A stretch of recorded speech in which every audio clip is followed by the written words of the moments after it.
दोस्तों आज की इस वीडियो के अंदर मैं आपको बताऊंगा कि जब GSTR 1 आप ऑफलाइन फाइल करते हैं तो ऑफलाइन फाइल करने के साथ ही उसका डाटा आपको पहले प्रिपेयर करना पड़ता है।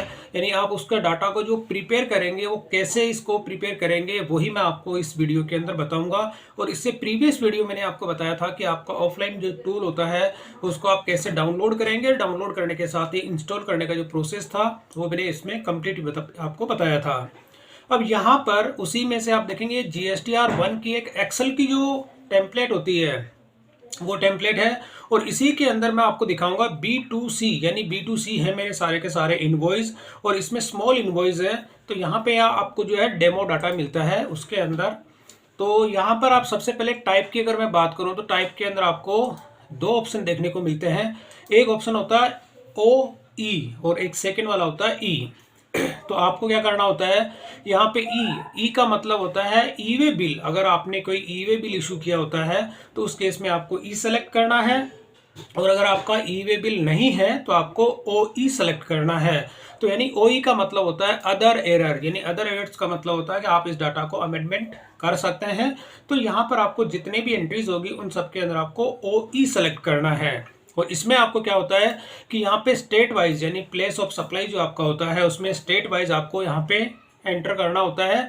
और ये स्टेट में आपको देखेंगे ड्रॉप डाउन दी होती है। तो ड्रॉप डाउन लिस्ट के अंदर आप देखेंगे जितने भी स्टेट है उन सब की यहाँ पे पूरी की पूरी ड्रॉप डाउन लिस्ट के अंदर ये चीज़ आपको देखने को मिलती है। और बाकी इसमें जीएसटी का जो रेट होता है वो भी है इसके अंदर। टैक्सेबल जो रेट होती है इसमें आप देखेंगे। और यहाँ पे जो जीएसटी का परसेंटेज है उसकी भी यहाँ पे पूरी ड्रॉप डाउन लिस्ट आपको इसके अंदर देखने को मिलती है।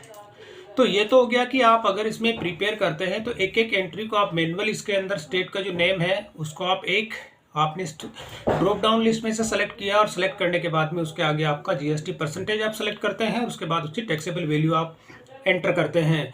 लेकिन ये तो हो गया एक एक एंट्री को आप मैनुअल इसके अंदर एंटर करेंगे। अब यदि आपके साथ जैसे आपने ऑफलाइन जो होता है कि डाटा की जो समरी तैयार करते हैं यानी कि GSTR 1 की समरी, ये मैं आपको एक GSTR 1 की टेम्पलेट है उसी का ये डेमो डाटा है जो आपको दिखा रहा हूँ। और यहाँ पर एक जो एक्सेल की फाइल है ये वाली, यानी कि नॉर्मली जो मैंने ये वाली फाइल आप कैसे तैयार करेंगे, जितने प्लेटफॉर्म है मेरे, मैं खुद ऑनलाइन सेलर हूँ और इसमें आप देखेंगे अमेजोन, फ्लिपकार्ट, ग्लोरोड, मीशो और मेरा खुद का स्टोर है SS डिजिटल इंडिया, उसकी ये रिपोर्ट है। और उसी रिपोर्ट के अंदर मैंने ये रिपोर्ट आप कैसे प्रिपेयर करेंगे मैंने अपनी प्रीवियस वीडियोस के अंदर आपको इसका पूरी डिटेल से एक्सप्लेन किया हुआ है। तो यहाँ पर आप देखेंगे स्टेट वाइज जो है ये मैंने पाइवट टेबल के जरिए यहाँ पे पूरी समरी बना रखी है। और समरी बनाने के साथ ही इस तरह की कोई समरी होती है और इसी समरी की मैंने एक यहाँ पे बना रखी है GSTR 1 का, यानी जो डाटा होता है। अब ये वाली समरी मैंने बना रखी है। अब ये वाली जो डिटेल है ये पूरी की पूरी मुझे क्या करना है, ऑफलाइन के लिए डाटा मुझे तैयार करना है। लेकिन इस डाटा में क्या कमी है कि स्टेट के आगे कहीं पर भी स्टेट का कोड यहाँ पे डिफाइन नहीं है। तो मुझे क्या करना है कि ये जो डाटा है इसमें स्टेट के आगे कोड डिफाइन करना है। और कोड डिफाइन करने के साथ में मुझे इस डाटा को उस सीट में कॉपी पेस्ट करना है। एक तरीका तो होता है कि मैं यहाँ पे जितने भी मेरे स्टेट है स्टेट के हिसाब से उसमें ड्रॉप डाउन लिस्ट में सेलेक्ट करूँ और सेलेक्ट करने के साथ ही यहाँ पे मैनुअल एंट्री कर दूं। लेकिन मुझे मैनुअल एंट्री नहीं करनी, मुझे मेरा ये डाटा होता है इसके हिसाब से तैयार करना है यहाँ पे। और इस जो स्टेट है स्टेट के आगे मुझे कोड डिफाइन करना है। तो कोड कैसे आप डिफाइन करेंगे वही चीज़ मैं आपको इसके अंदर बता देता हूँ। तो मैं आ जाता हूँ वापस GSTR 1 की जो टेम्पलेट है इसके अंदर। और इसमें सबसे लास्ट में आपको ये मास्टर देखने को मिलती है। मास्टर जो सीट है इसके अंदर आप लास्ट में देखेंगे कि ये स्टेट जो है यहाँ पे कोड यहाँ पे दिए हुए हैं। स्टेट के साथ में पूरे कोड की पूरी लिस्ट है। इस लिस्ट को मैंने यहाँ से किया कॉपी करने के साथ आ जाता हूँ मैं अपनी जो ये मेरी मेन जहाँ पे मैंने समरी तैयार की है। अब इसी के अंदर मैं यहाँ पर इसको कर देता हूँ पेस्ट। ये समरी मैंने यहाँ पे पेस्ट कर दी है। अब मुझे क्या करना है, यहाँ से जो स्टेट है स्टेट के आगे जो कोड है इसको मुझे अलग कॉलम के अंदर डिफाइन करना है। तो मैं इस कॉलम को यहाँ से सेलेक्ट करता हूँ। सेलेक्ट करने के साथ ही यहाँ पे डाटा में आपको जाना है और डाटा के अंदर होता है टेक्स्ट टू कॉलम, ये आपको सेलेक्ट करना है। सेलेक्ट करने के बाद आपको नेक्स्ट करना है। और अदर्स के अंदर यहाँ पर आप आएंगे, जैसे अदर्स में आपको ये जो हाइपन इसमें लिखा हुआ है आप देखेंगे हाइपन है इसमें। तो हाइपन के बाद में आपको क्या करना, अदर सेलेक्ट करके यहाँ पे हाइपन आपको एंटर कर देना है, मतलब उसको इंसर्ट करना है। और जैसे आप यहाँ पे नेक्स्ट करेंगे और यहाँ पे फिनिश करते हैं तो आप देखेंगे कि आपके जितने भी कोड थे कोड सारे के सारे इसमें अलग हो गए हैं। अब ये कोड स्टेट के आगे यहाँ पे देखेंगे मैंने कोड इसको अलग कर दिया। अब अलग करने का क्या रीज़न है वो भी मैं आपको इसमें बता देता हूँ। अब आपको क्या करना है, ये जो कोड है इस कोड को मैं इसके लास्ट में यहाँ पर इस वाले कॉलम के अंदर इसको पेस्ट कर देता हूँ। यानी कि मैंने क्या किया, जो कोड थे यहाँ पे कोड को मैंने स्टेट के आगे ले लिया। अब मुझे क्या करना है, ये वाला जो स्टेट है यानी कि ये मेरी समरी है, इस समरी के अंदर मुझे यहाँ पे इनके आगे यानी जितने स्टेट है यहाँ पर मुझे वो कोड लेके आने हैं। ये वाला स्टेट यानी जैसे आंध्र प्रदेश का है तो आंध्र प्रदेश के अंदर जो कोड होता है वो कोड मुझे यहाँ पे इस वाले कॉलम के अंदर वो कोड लेके आना है। तो यहाँ पर अब मैं एक फंक्शन यूज़ करूँगा जो कि एक्सेल का काफ़ी पॉपुलर फंक्शन है, वो होता है वी लुकअप। मैं यहाँ पे इक्वल का साइन लगाता हूँ और वी लुकअप, मैंने वी लुकअप फंक्शन यहाँ पे एंटर किया। अब वी लुकअप के अंदर आपको वैल्यू क्या लेनी है, ये वाला कॉलम यानी कि मैंने ये वाली जो स्टेट है मेरा ये मैं सेलेक्ट करूंगा और टेबल अरे। अब टेबल अरे के अंदर आपको ये वाली टेबल सेलेक्ट करनी है। ये जो टेबल है आपकी पूरी की पूरी लास्ट तक आपको ये सिलेक्ट करनी है और सेलेक्ट करने के बाद में यहाँ पे टेबल अरे के बाद वापस कोमा लेना है और इसमें कॉलम इंडेक्स आप देखेंगे सेकंड नंबर का ये कॉलम है, फर्स्ट नंबर पे स्टेट है, सेकंड नंबर के अंदर यहाँ पे वो कोड है। तो मैं यहाँ पे सेकंड नंबर आंसर करूँगा कि सेकंड नंबर की वैल्यू मुझे इसके अंदर चाहिए। फिर अगेन कोमा करूँगा और फॉल्स यहाँ पे मैं सेलेक्ट करूँगा क्योंकि एग्जैक्ट मैच यानी कि जो भी मेरे स्टेट के अंदर आप देखेंगे कि एग्जैक्ट मैच हल्का सा भी स्पेस हुआ, स्पेलिंग मिस्टेक होती है तो उसमें यहाँ पे वो एरर शो कर देगा, यानी वो डाटा इसमें डिस्प्ले नहीं करेगा। मैंने किया एग्जैक्ट मैच और अब मैं यहाँ पे कर देता हूँ एंटर। तो आंध्र प्रदेश के अंदर 37 आ गया और इसका अलाइनमेंट मैं सेंटर कर देता हूँ। और इसके साथ ही अब जो टेबल है ये टेबल को मुझे फ्रीज करना है। यहाँ पे टेबल के अंदर जो फ्रीज करने के लिए क्या करेंगे, फंक्शन के साथ में आपको F4 की दबा देनी है। ये वाली जो रेंज है पूरी फिक्स हो जाएगी टेबल की। जैसे यहाँ पे मैंने फंक्शन के साथ में F4, तो ये आपको ध्यान रखना दोस्तों फॉर्मूला। अब यहाँ पे 37, अगर मैं टेबल को फ्रीज नहीं करता, जैसे मैं अंडू करता हूँ यहाँ पे कंट्रोल जेड, आप देखेंगे ये फॉर्मूला चेंज हो जाएगा। जैसे मैं करूँगा कंट्रोल जेड, यहाँ पे आप देखेंगे टेबल की वैल्यू मैं अगर फिक्स नहीं करता हूँ तो जब मैं इस फॉर्मूले को नीचे तक ड्रैग करता हूँ, जैसे मैंने नीचे तक लास्ट तक जहाँ पे ड्रैग कर रहा हूँ, तो यहाँ पर आप देखेंगे कि पूरी की पूरी वैल्यू इसमें गलत आ रही है क्योंकि यहाँ पे टेबल की रेंज चेंज होने पर आप देखेंगे टेबल भी आगे नीचे ड्रैग हो रही है। ये आप देखेंगे कि इस तरह से जो है नीचे टेबल ड्रैग हो रही है वैल्यू जो है। तो इसके लिए मुझे क्या करना होगा, इसकी टेबल को जो है फिक्स करना पड़ेगा, यानी कि इसकी जो रेंज है, क्योंकि मेरा फाइनल डाटा पूरा यही है मास्टर डाटा, इसी की रेंज मुझे फिक्स करनी है। तो यहाँ पे आपको टेबल की इसमें रेंज में आना है और फंक्शन के साथ में F4 की दबा देनी है ताकि इसकी जो है टोटल ये फ्रीज हो जाए, मतलब इसकी फिक्स हो जाए। और मैंने एंटर किया। अब मैं लास्ट तक अगर इसको ड्रैग करता हूँ, आपको कुछ नहीं करना, सिंपल सा यहाँ पे ड्रैग करना है। तो ये मैंने लास्ट तक इसमें ड्रैग कर लिया। लेकिन कुछ ऐसे होते हैं तो यहाँ पर आप जैसे नॉट अवेलेबल के अंदर जैसे यहाँ पे जो देखेंगे कि इसमें कुछ यहाँ पर जो वैल्यूज़ थी, मेरे यहाँ पे स्टेट के अंदर स्पेलिंग मिस्टेक हो गई। तो यहाँ पे चंडीगढ़ होना चाहिए था, तो यहाँ पे जैसे ये स्पेलिंग मिस्टेक इसमें हो जाती है, तो यहाँ पे जैसे स्टेट ये हो गया। अब दिल्ली के अंदर से यहाँ पे डी है, देखेंगे आप, तो डी यहाँ से मैं कर देता हूँ दिल्ली और यहाँ पर भी दिल्ली। तो कुछ ही स्पेलिंग मिस्टेक हो जाती है, इसके चलते भी आपकी जो समरी है वो इसके अंदर रॉन्ग दिखाता है। ये दादरा नगर की हवेली है। अब यहाँ पे जैसे मैं या तो इसी स्पेलिंग को आप कॉपी करें और इसमें जो दादरा नगर की हवेली है यहाँ पेस्ट कर दें, तो ये वैल्यू यहाँ पे इंसर्ट हो जाएगी। तो अब आप देखेंगे कि टोटल जितना भी है या पूरी की पूरी स्टेट इसके अंदर आ गए हैं।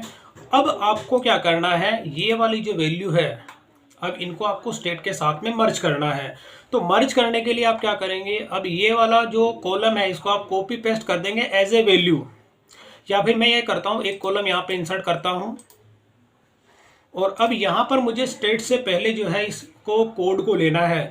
तो मैं इक्वल का साइन लूँगा और ये वाला जो कोड है इसको लूँगा और अब यहाँ पर आपको हाइपन भी लेना है, यानी कि आपकी इसकी फॉर्मेट अगर मैं दिखाऊँ आपको, तो फॉर्मेट के अंदर जैसे हम चलते हैं तो फॉर्मेट के अंदर आप देखेंगे कि उसमें हाइपन लगा हुआ है। यहाँ पे B2C जो देखेंगे B2C यहाँ पे हाइपन, यानी स्टेट कोड के बाद में हाइपन भी आपको देना है। तो हाइपन देने के लिए आप जैसे इक्वल का साइन लेंगे और यहाँ पे स्टेट का कोड जो है आप सेलेक्ट करेंगे। अब यहाँ पे एंड का सिंबल आप लेंगे और यहाँ पे डबल कोट के अंदर यहाँ पे हाइपन देंगे, वापस डबल कोट को आप लेंगे और वापस यहाँ पे एंड का सिंबल लेंगे और अब आपको यहाँ पे ये स्टेट सेलेक्ट करना है और अब आपको कर देना है एंटर। तो यहाँ पर आप इसमें देखेंगे हाइपन इसमें इंसर्ट हो गया, और मैं इसको कर देता हूँ नीचे तक ड्रैग। तो यहाँ तक ये मैंने ड्रैग किया, और ड्रैग करने के साथ ही ये पूरे के पूरे जितने कोड थे यहाँ पे स्टेट के साथ में यहाँ पे इंसर्ट हो गए हैं। अब आपको क्या करना है, ये कि पूरी वैल्यू कॉपी की, और कॉपी करने के साथ यहाँ पर कर देना है पेस्ट के अंदर, पेस्ट स्पेशल में आके एज ए वैल्यू। तो जैसे आप पेस्ट स्पेशल में आएंगे और यहाँ पे आपको एज ए वैल्यू करना है आपको, और ओके कर देना है। तो अब आपको ये दो कॉलम है यहाँ से हट गए, इसकी अब जरूरत नहीं है आपको, इसको आप डिलीट कर सकते हैं और इसको भी आप डिलीट कर सकते हैं। और अब ये वाला कॉलम है, इसकी भी आपको जरूरत नहीं है, इस टेबल को भी आप डिलीट कर सकते हैं। अब इसमें आपको क्या करना होता है कि जैसे कुछ में जीरो जो है, जैसे वो 01 और 02 ये कुछ स्टेट ऐसे हैं, यहाँ पे मैं आपको थोड़ा सा दिखा देता हूँ। अब यहाँ पे अगर फॉर्मेट में दिखाऊं आपको, तो एकदम आपको उसी फॉर्मेट के अंदर डाटा लेना है कि 01 के अंदर आप देखेंगे कि स्टेट के अंदर आप देखेंगे 01, यानी कि कोई भी अगर आप लेंगे तो 01 जम्मू कश्मीर का जो कोड होता है 01 है। तो आपको यहाँ पर क्या करना, 01 लेना है। तो यहाँ पर आप क्या करेंगे, मैनुअल जो भी एंट्रीज आपकी होती है तो यहाँ पे 0 लगा देंगे, जैसे यहाँ पे 2 के जो है 02, और वापस इसमें क्लिक करेंगे आप, और यहाँ पे सिंगल कोट अगर आप वैसे 0 लगाते हैं तो सिंगल कोट्स लगा के भी आप 0 लगा दें, या इसके अंदर मैनुअल थोड़ी सी एंट्री जो है वो यहाँ पे 01 से पहले आप 0 लगा दें। तो थोड़ी कुछ एक एंट्री आपको इसमें मैनुअल करनी पड़ेगी, ताकि जिसमें आपका पूरी की पूरी फॉर्मेट आपकी डिट्टो तैयार हो जाए। तो अब यहाँ पे जैसे 7 है, 0 से लेके 9 तक की में जो दिक्कत होती है 0 इसमें नहीं आया, क्योंकि यहाँ पे मैंने जब कोड अलग किया था तो उस केस में इसकी 0 रिमूव हो गई थी। अगर आप इसमें डिट्टो सेम अगर कॉपी पेस्ट करते हैं तो आपके उसमें जीएसटी पोर्टल पे जब इस डाटा को आप अपलोड करेंगे तो उस केस में ये एरर शो करेगा। तो यानी कि आपको सेम उसी फॉर्मेट के अंदर डाटा आपको प्रिपेयर करना है। तो यहाँ पे 0 लगा देता हूँ, और इसी के बाद जैसे ये भी हरियाणा हो गया। तो ऐसे करके आपकी जो मैनुअल जितनी भी होती हैं सारी की सारी एंट्रीज को आप इस तरह से कंप्लीट इसमें कर सकते हैं। तो ये हमें एक सिंपल सा प्रोसेस था दोस्तों, जो कि आपको फॉलो करना है। फॉलो करने के साथ ही आपकी जो समरी रिपोर्ट होती है, यानी कि आप अपना डाटा जो जीएसटी पोर्टल पे, ये मैंने एक डाटा तैयार किया है कि इस डाटा के जरिए अब आप क्या करेंगे, इसको मैं कॉपी पेस्ट करूंगा, कॉपी पेस्ट करके भी मैं आपको दिखाऊंगा। तो ये मेरी फाइल यहाँ पे तैयार हो गई है। अब मैं क्या करूंगा, ये वाला जो डाटा था अब इसको मैं कॉपी करूंगा पूरा का पूरा, जैसे जीएसटी रेट और टैक्सेबल अमाउंट। तो ये यहाँ पे पूरा मैंने कॉपी किया, तीनों कॉलम को मैं एक साथ सेलेक्ट कर रहा हूँ। तो पहले या तो आप अपनी फॉर्मेट उसी हिसाब से रख लें, जैसे ये फॉर्मेट है मैं दिखा देता हूँ ये वाला। तो अब इसके अंदर क्या होता है, OE सब के अंदर आपको लेना है। अब यहाँ पे जैसे प्लेस ऑफ सप्लाई, इसमें आपको कोई चेंजेस नहीं करना, कोई कॉलम इंसर्ट नहीं करना, किसी को कॉलम को आपको डिलीट नहीं करना, केवल आपको जो ये डाटा है इसको आपको डिलीट करना है। जो डाटा आप सेलेक्ट करेंगे यहाँ से, ये वाला पूरा का पूरा डाटा आपको डिलीट कर देना है। और अब यहाँ से प्लेस ऑफ सप्लाई, जो 3 कॉलम मैंने सेलेक्ट किए थे उसमें से मैं अभी एक एक करके कॉलम लूँगा। कॉलम का सीक्वेंस आपको चेंज नहीं करना। यहाँ से जैसे लास्ट तक मैंने एक कॉलम कॉपी किया, और कॉपी करने के साथ मैं शीट में आता हूँ और यहाँ पे प्लेस ऑफ सप्लाई के अंदर इसको पेस्ट कर दिया। ये मेरा हो गया। अब जीएसटी का रेट है, इस कॉलम के अंदर मैं जीएसटी रेट जो यहाँ से सेलेक्ट करूँगा,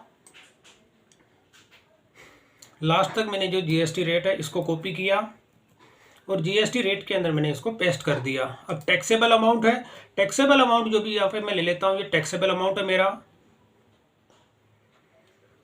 और इसको भी मैंने कॉपी किया, और कॉपी करने के साथ ही मैंने यहाँ पे कर दिया पेस्ट। और ये OE को भी, क्योंकि मेरा यहाँ पे ई-वे बिल मैंने इशू नहीं किया तो सारे के सारे OE आएंगे। अगर आप OE सेलेक्ट नहीं करते हैं तो उस केस में भी आपको एरर देखने को मिलेगी। तो ये मेरा जो होता है अभी डाटा फाइनल मेरा कंप्लीट तैयार हो गया है। ये GSTR1 यानी ऑफलाइन जो होता है। अब नेक्स्ट वीडियो के अंदर मैं आपको दिखाऊंगा दोस्तों कि ये जो डाटा मैंने अभी तैयार किया है, इस डाटा को अगर आपको जीएसटी पोर्टल पे अपलोड करेंगे तो अपलोड करने के साथ ही इसका क्या प्रोसेस है, और इसको आप जो है अपलोड करने के बाद में जीएसटी पोर्टल पे किस तरह से इसको क्या प्रोसेस होता है, यानी कि जब आप इसको ऑफसेट करेंगे इसकी JSON फाइल जो आप कैसे इसकी जनरेट करेंगे, ये मैं अपनी जो नेक्स्ट वीडियो होगी उसके अंदर मैं आपको इसका कंप्लीट डिटेल से एक्सप्लेन करूंगा। तो ये जैसे मैंने इसको सेव किया, सेव करने के साथ ही बाकी की जितनी जो सीटें हैं ये मैं अपनी जो नेक्स्ट वीडियोस के अंदर आपको एक एक सीट के बारे में एक्सप्लेन करूंगा। एक्सप्लेन करने के साथ ही जो डाटा प्रिपरेशन था, यानी कि डाटा आप कैसे प्रिपेयर करेंगे, इसके लिए मैंने ये सेपरेट वीडियो आप लोगों के लिए तैयार की है कि ये एक प्रोसेस होता है दोस्तों कि इस प्रोसेस के जरिए आप अपना जीएसटी पोर्टल से जो आप समरी तैयार करते हैं, ये वाली जो समरी आप तैयार करते हैं, इस समरी से भी आप यहाँ पे अगर आप इस तरह के जो एंट्रीज होती हैं, जैसे मान के चलिए आपके यहाँ पे जो स्टेट्स होते हैं, इसमें मल्टीपल जीएसटी के जो परसेंटेज होते हैं, तो उसमें अगर आपको मैनुअल एंट्री अगर आप सेलेक्ट करते हैं तो मैनुअल एंट्री में काफ़ी टाइम लग जाता है। इस तरह से जो इसमें ड्रॉप डाउन लिस्ट दी होती है लिस्ट, तो इसमें आप सेलेक्ट करेंगे। लेकिन यहाँ पर आप क्या करेंगे, कॉपी पेस्ट अगर करते हैं तो उस केस में आपको पूरा का पूरा पूरी की पूरी ड्रॉप डाउन लिस्ट में अभी भी आपको इसमें देखने को मिलती है। तो यहाँ पर ये डाटा मैंने कंप्लीट तैयार कर दिया और नेक्स्ट वीडियो के अंदर मैं आपको जीएसटी पोर्टल पे इसको जो है आपको लाइव दिखाऊंगा। और इसकी टोटल आप देखेंगे यहाँ पे ऑटोमेटिक आ जाती है। ये टोटल जो होती है, जैसे टैक्सेबल अमाउंट आपका होता है, इसकी वैल्यू आपको यहाँ पे देखने को मिलती है। तो यहाँ पे मैंने जो समरी आपको दिखाई थी, इसमें देखेंगे 88,425 और मेरी जो समरी थी, इस समरी की अगर मैं टोटल दिखाऊँ तो यहाँ पे देखेंगे 425 यानी 8800। तो ये वाली समरी आप पोर्टल पे ऑटोमेटिक इसके अंदर अपडेट हो जाती है। तो ये मेरा डाटा कंप्लीट तैयार है और नेक्स्ट वीडियो के अंदर मैं आपको इसको जीएसटी पोर्टल पे लाइव कैसे अपलोड करते हैं वो चीज़ की इन्फॉर्मेशन आपको नेक्स्ट वीडियो में दूंगा। तो दोस्तों, वीडियो पसंद आए तो इसे लाइक और शेयर जरूर करें और मेरे चैनल को सब्सक्राइब करना ना भूलें।